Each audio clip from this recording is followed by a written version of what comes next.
ಚಿಕ್ಕಬಳ್ಳಾಪುರ ಪತ್ರಕರ್ತರ ಭವನದಲ್ಲಿ ಇಂದು ನಡೆದ ಸುದ್ದಿಗೋಷ್ಠಿಯಲ್ಲಿ ಮಾತನಾಡಿದ ಸಮತಾ ಸೇನೆ ಪದಾಧಿಕಾರಿಗಳು, ಚೇಳೂರು ತಾಲೂಕಿನ ಎಂ ನಲ್ಲಗುಟ್ಟಹಳ್ಳಿಯ ಶ್ರೀ ಮಹರ್ಷಿ ವಾಲ್ಮೀಕಿ ಆದಿವಾಸಿ ಬುಡಕಟ್ಟು ವಸತಿ ನಿಲಯದ ವಾರ್ಡನ್ ನಾಗರಾಜ್ ಎಂಬುವರು ಸರಿಯಾಗಿ ವಸತಿ ಶಾಲೆಗೆ ಹೋಗುವುದೇ ಇಲ್ಲ.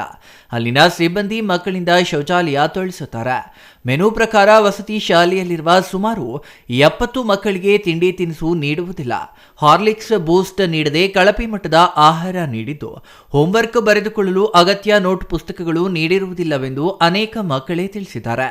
ಮಕ್ಕಳು ಸಮಸ್ಯೆಗಳು ಆರೋಪಿಸಿರುವ ಬಗ್ಗೆ ಸಂಬಂಧಪಟ್ಟ ಜಿಲ್ಲಾ ಪರಿಶಿಷ್ಟ ವರ್ಗಗಳ ಇಲಾಖೆ ಜಿಲ್ಲಾ ನಿರ್ದೇಶಕ ಪ್ರವೀಣ್ ಪಾಟೀಲ್ ಅವರಿಗೆ ದೂರು ನೀಡಿ 15 ದಿನಗಳಾದರೂ ಯಾವುದೇ ಕ್ರಮ ವಹಿಸದೆ ನಿರ್ಲಕ್ಷ್ಯ ತೋರುತ್ತಿರುವುದು ಮಕ್ಕಳಿಗೆ ಎಸಗುತ್ತಿರುವ ವಂಚನೆಯಾಗಿದೆ ಎಂದು ಆರೋಪಿಸಿದರು. ವಸತಿ ನಿಲಯದಲ್ಲಿ ಮಕ್ಕಳ ಮೇಲೆ ದೌರ್ಜನ್ಯ ಮಾಡಿ ಹಲ್ಲೆ ಮಾಡಿರುವ ಬಗ್ಗೆ ಜಿಲ್ಲಾ ಮಕ್ಕಳ ರಕ್ಷಣಾ ಇಲಾಖೆಗೆ ದೂರು ನೀಡಿದ್ರೂ ಯಾವುದೇ ಕ್ರಮ ವಹಿಸಿಲ್ಲ. ಮಕ್ಕಳ ರಕ್ಷಣಾ ಇಲಾಖೆಯಿಂದಲೇ ಮಕ್ಕಳಿಗೆ ಸೂಕ್ತ ರಕ್ಷಣೆ ಇಲ್ಲದಂತಾಗಿದೆ. ಈ ಕಚೇರಿ ಇರುವುದು ಯಾವ ಪುರುಷಾರ್ಥಕ್ಕಾಗಿ ಎಂದು ಆಕ್ರೋಶ ವ್ಯಕ್ತಪಡಿಸಿದರು. ಎಂ ನಲ್ಲಗುಟ್ಟಹಳ್ಳಿ ವಸತಿ ಶಾಲೆಯಲ್ಲಿ ಅಶ್ವಥಮ್ಮ ಮತ್ತು ಆದಿನಾರಾಯಣ ರೆಡ್ಡಿ ಎಂಬುವರು ಅತಿಥಿ ಶಿಕ್ಷಕರಾಗಿದ್ದು, ರಾತ್ರಿ ಮತ್ತು ಹಗಲು ಕಾವಲುಗಾರರಾಗಿ ದಂಪತಿಗಳು ಕೆಲಸ ಮಾಡಿರುವಂತೆ ಹಾಜರಾತಿ ಪುಸ್ತಕದಲ್ಲಿದೆ.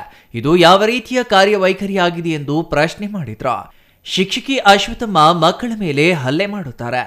ಈ ಎಲ್ಲ ಸಮಸ್ಯೆಗಳು ಅಲ್ಲಿನ ಮಕ್ಕಳು ಹೇಳಿದ್ದರಿಂದ ನಮ್ಮ ಮೇಲೆ ಮೇಲಧಿಕಾರಿಗಳಿಗೆ ದೂರುಗಳನ್ನು ಹೇಳ್ತೀರಾ ಎಂದು ಮಕ್ಕಳಿಗೆ ಬೆದರಿಕೆ ಒಡ್ಡಿರುವ ಸಿಬ್ಬಂದಿ ವಿರುದ್ಧ ಕೂಡಲೇ ಸೂಕ್ತ ಕ್ರಮ ವಹಿಸಬೇಕೆಂದು ಆಗ್ರಹಿಸಿದ್ರು.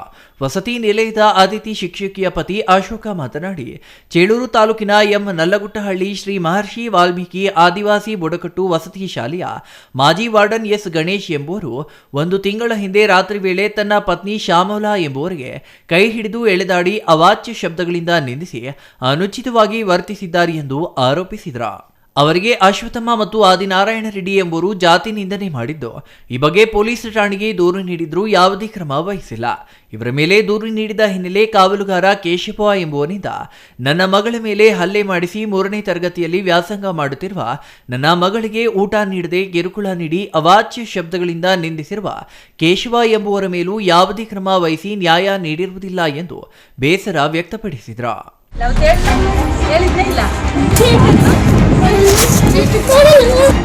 ರಮೇಶ್ ಮನೆಯಲ್ಲಿ ಎಂತ ಹಬ್ಬ ಮಾಡ್ತಾರೆ? ಎಂತ ಹಬ್ಬ? ರಮೇಶ್ ಮನೆಯಲ್ಲಿ ಯಾವ ಹಬ್ಬ ಮಾಡ್ತಾರೆ? ಹೋಗಿ ನಾನು ಹೋಗಿದ್ದೆ, ಸ್ವತಃ ಹೋಗಿ ಎಲ್ಲ ಅಲ್ಲಿ ಏನಿರ್ತಕ್ಕಂಥದ್ದೇನು ಒಂದು ಹೆಚ್ಚು ಕಡಿಮೆ ಏನಿತ್ತು ಎಲ್ಲ ವ್ಯವಸ್ಥೆಗಳನ್ನ ನಾವೆಲ್ಲ ಮಾಡಿದ್ದೀವಿ. ಅಂಥವ್ರು ಯಾರಿದ್ರು, ವಿಜಯಕುಮಾರ್ ಅವ್ರು ಹೇಳಿದ್ರು, ಅಂಥವ್ರನ್ನೆಲ್ಲ ಹೊರಗೆ ತೆಗೆದಿದ್ದೀವಿ ಈಗ ಆಲ್ರೆಡಿ. ಅಂಥವ್ರು ಯಾರಿಲ್ಲ ಈಗ ಅಲ್ಲಿ. ಅಂಥದ್ದೆಂತ ಏನೋ ಇದು ಮಾಡುವಂಥದ್ದು ಏನಿಲ್ಲ. ಇದು ಸೀರಿಯಸ್ ಅಂಥದ್ದು ಅಂತ ಯಾವುದಿಲ್ಲ. ನಾನು ಕೇಳಿದ್ದೀನಿ, ವಿಚಾರಿಸಿದ್ದೀನಿ, ತಂದು ಕೊಡಿ ಡೀಟೇಲ್ಸ್ ಅಂತ ಹೇಳಿದ್ದೀನಿ. ಹಂಗೇನಂದರೆ ನಾನು ಕ್ರಮ ತಗೋತಿಲ್ಲ. ಅವರಿಗೆಲ್ಲ ಹೇಳಿದ್ದೀವಿ, ಇನ್ಸ್ಟ್ರಕ್ಷನ್ ಕೊಟ್ಟಿದ್ದೀವಿ, ನೋಟಿಸ್ ಕೂಡ ಜಾರಿ ಮಾಡಿದ್ದೀವಿ ಅವರಿಗೆ. ಅದಕ್ಕೆ ಅವರು ಉತ್ತರ ಕೊಡ್ತೀವಿ ಅಂತ ಹೇಳಿದ್ದಾರೆ. ಕೊಡಲಿ ಅಂತೇಳಿ ನಾವು ವೇಟ್ ಮಾಡ್ತೀವಿ. ಇಲ್ಲ, ಅದು ಕೇಳಿದೆ, ನಾನು ವಾರ್ಡನ್ ಅವ್ರಿಗೆ ಕೇಳಿದೆ, ಆಮೇಲೆ ಸಹಾಯಕ ನಿರ್ದೇಶಕರಿಗೆ ಕೇಳಿದೆ. ಆ ಥರ ಯಾವುದೂ ಘಟನೆಗಳು ನಡೆದಿಲ್ಲ ಅಂತ ಹೇಳಿದ್ದಾರೆ. ಆದರೂ ನಿಮ್ಮ ಗಮನಕ್ಕೆ ನಿಮ್ಮ ಕಡೆ ಏನಾದರೂ ಪುರಾವೆಗಳಿದ್ರೆ ಹೇಳಿ, ಬೇಕಾದರೆ ನಾವು ಇದು ಮಾಡಿ. ನಾವು ಒಂದು 15 ದಿನಗಳ ಹಿಂದೆ ಆ ಒಂದು ಹಾಸ್ಟೆಲ್ಗೆ ಒಂದು ವಿಸಿಟ್ ಮಾಡ್ತೀವಿ. ಹಾಸ್ಟೆಲ್ಗೆ ಒಂದು ವಿಸಿಟ್ ಮಾಡೋಂತಹ ಸಂದರ್ಭದಲ್ಲಿ 1, 2, 3 ಇಲ್ಲ 5-6 ಮಕ್ಕಳಲ್ಲ, ಪ್ರತಿಯೊಂದು ರೂಮಲ್ಲೂ ಹೋದಾಗ ಅಲ್ಲಿನ ಸಮಸ್ಯೆಗಳ ಮಕ್ಕಳಿಗೆ ಹೇಳಿದಾಗಂಥ ಸಂದರ್ಭದಲ್ಲಿ ಅಲ್ಲಿನ ಸಮಸ್ಯೆಗಳನ್ನು ನಮ್ಮ ಹತ್ರ ಹಂಚ್ಕೊಂಡ್ರು. ಬಹಳ ನೋವಾಯಿತು. ತಂದೆ ತಾಯಿ ಕೂಲಿಗೆ ಹೋಗುವಂಥ ಸಂದರ್ಭದಲ್ಲಿ ಕೆಲವರು ಅನಾಥರು ಇರ್ತಾರೆ. ತಂದೆ ಇದ್ರೆ ತಾಯಿ ಇರಲ್ಲ, ತಾಯಿ ಇದ್ರೆ ತಂದೆ ಇರಲ್ಲ. ಏನೋ ನನ್ನ ಮಗ ಸಮಾಜದಲ್ಲಿ ಓದಿ ಒಂದು ಉನ್ನತ ವ್ಯಾಸಂಗಕ್ಕೆ ಬರಲಿ ಅಂತ ಹೇಳ್ಬಿಟ್ಟು ಮಕ್ಕಳ ಭವಿಷ್ಯ ಉಜ್ವಲಗೊಳ್ಳಲಿ ಅಂತೇಳಿ ಹಾಸ್ಟೆಲ್ಗೆ ಹಾಕ್ತಾರೆ. ಇಂತಹ ಹಾಸ್ಟೆಲಲ್ಲಿ ಅನೇಕ ರೀತಿಯ ಸಮಸ್ಯೆಗಳನ್ನು ಅಲ್ಲಿ ಉಲ್ಬಣವಾಗ್ತಾ ಇರ್ತಕ್ಕಂಥದ್ದು ನಮಗೆ ಕಂಡು ಬಹಳ ನೋವಾಯಿತು. ಈ ಒಂದು ವಿಚಾರಗಳನ್ನು ಸಂಬಂಧಪಟ್ಟಂತಹ ತಾಲೂಕು ಅಧಿಕಾರಿಗಳಿಗೆ ಮತ್ತು ಜಿಲ್ಲಾಧಿಕಾರಿಗಳಿಗೆ ತಿಳಿಸಿದ್ವಿ. ಯಾವುದೇ ರೀತಿಯ ಕ್ರಮ ವಹಿಸಿಲ್ಲ ಅಂತ ಹೇಳಿದ್ರೆ ಇಲ್ಲಿ ಮಕ್ಕಳ ರಕ್ಷಣಾ ಇಲಾಖೆ ಇದೆಯಾ ಎಂಬತಕ್ಕಂಥದ್ದು ನಮ್ಮ ಯಕ್ಷ ಪ್ರಶ್ನೆ ಆಗಿದೆ. ಮಕ್ಕಳ ಸೌಲಭ್ಯವನ್ನು, ವಸತಿ ಸೌಲಭ್ಯ, ಶಿಕ್ಷಣ ಸೌಲಭ್ಯವನ್ನು ಒದಗಿಸಿ ಉತ್ತಮ ಶಿಕ್ಷಣವನ್ನು ನೀಡಬೇಕಾಗಿರ್ತಕ್ಕಂತಹ ಸಮಾಜ ಕಲ್ಯಾಣ ಇಲ್ಲಿ ಇದೆಯಾ ಎಂಬತಕ್ಕಂಥ ಯಕ್ಷ ಪ್ರಶ್ನೆ ನಮ್ಮಲ್ಲಿ ಉಲ್ಬಣವಾಗ್ತಾ ಇದೆ. ನಾವದಾಗ ಸಾರ್ ನಮಗೆ ಬರ್ಕೊಳ್ಳೋದಕ್ಕೆ ಪುಸ್ತಕ ಇಲ್ಲ, ಪುಸ್ತಕ ಕೊಡಿಸಿ ಸಾರ್ ಅಂತ ಹೇಳಿ ನಮ್ಮನ್ನ ಅಂಗ್ಲಾಸ್ತಾ ಇದ್ದಾರೆ. ಅಂದರೆ ಅಲ್ಲಿ ಅಧಿಕಾರಿಗಳು ಎಷ್ಟು ಮಟ್ಟಿಗೆ ಕೆಲಸ ಮಾಡ್ತಾ ಇದ್ದಾರೆ ಅಂತಕ್ಕಂಥದ್ದನ್ನ ನಾವು ನೋಡ್ಬೋದು. ನಲ್ಲಗುಟ್ಟದಲ್ಲಿ ಇರ್ತಕ್ಕಂತಹ ವಾರ್ಡನ್ ನಾಗರಾಜ್ ಅಂತಕ್ಕಂಥವ್ರು ಅಲ್ಲಿಗೆ ಹೋಗೋದೇ ಇಲ್ಲ ಅಂತಕ್ಕಂಥ ನಮಗೆ ಖಚಿತ ಮಾಹಿತಿ ಇದೆ. ಅವರು ಸಮಾಜ ಕಲ್ಯಾಣ ಇಲಾಖೆಯಲ್ಲಿ ಮ್ಯಾನೇಜರ್ ಕೆಲಸ ಮಾಡಿಕೊಂಡು ಆಸ್ಪತ್ರೆ ಹೋಗೋದೇ ಇಲ್ಲ.